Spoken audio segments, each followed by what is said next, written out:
No. Absolutely not. Evie Jenkins shook her head hard. Her cousin Amy regularly came up with some harebrained ideas, but this one took the cake. Never had Evie heard, let alone contemplated, such a ludicrous suggestion as the one her cousin had just proposed. I am not swapping places and pretending to be you. Definitely not. End of story. No. But please, Evie, you must agree, Amy begged, her big blue eyes pleading. It's a most brilliant idea, for the both of us. You'll get to have a holiday and visit all those museums and exhibitions you've always dreamed of, and I'll get to experience my dream of working for my father's company, and he'll have no idea I'm doing so. Just think of it, both our heart's wishes fulfilled in one fell swoop, if you'll only agree. It's truly an ingenious plan.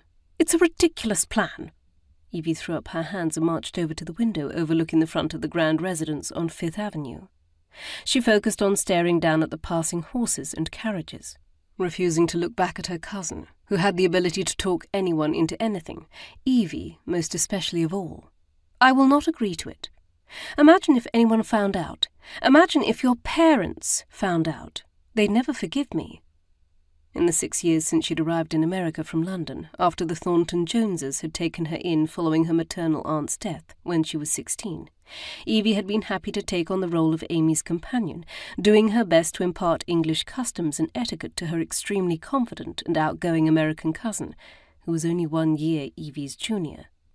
Thankfully, they'd become fast and firm friends, with Amy the bolder of the two, and Evie the more sensible.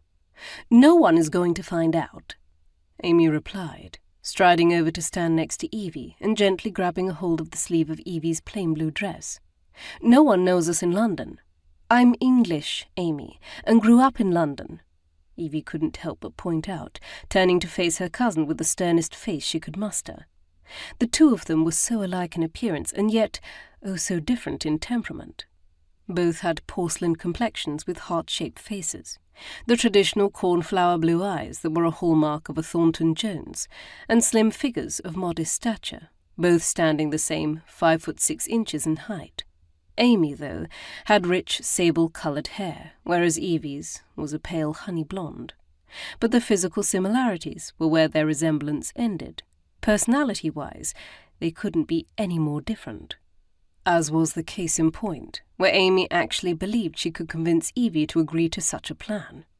Though Evie had to admit in fairness to her cousin, Amy could always get anyone to do practically anything, and not through meanness or manipulation either. Her cousin was so joyful and enthusiastic about everything, believing anything could be accomplished if one believed it, that inevitably Amy always achieved her desires, and Evie always went along with her cousin's plans, though none had ever included swapping places before, pretending to be the other. You might have grown up in London, Amy replied, but that was in an entirely different area of the city than where you would be staying while pretending to be me. You mean I grew up in a poor area?